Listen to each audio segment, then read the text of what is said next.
Wag na wag mong mamaliitin yung taong hirap sa buhay ngayon. Tandaan mo, bilog ang mundo. Walang makakapagsabi sa takbo neto.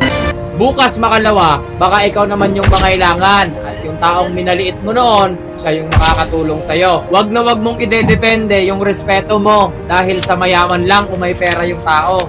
Dahil ang salitang respeto, walang katumbas na presyo. Mahirap man o mayaman, dapat pantay yung pakikitungo mo. Kung mahirap at walang-wala yan ngayon, pero nakikita mong nagsusumikap at pursigido, balang araw magugulat ka na lang na buhay naman niya yung guminawa. Mga boss, tandaan, walang sino man na makakapagsabi kung ano yung pupuntahan ng isang tao. Kaya piliin mong rumespeto sa kapwa. Baka isang araw sila naman yung kailanganin mo dahil sila na yung meron at ikaw naman yung wala.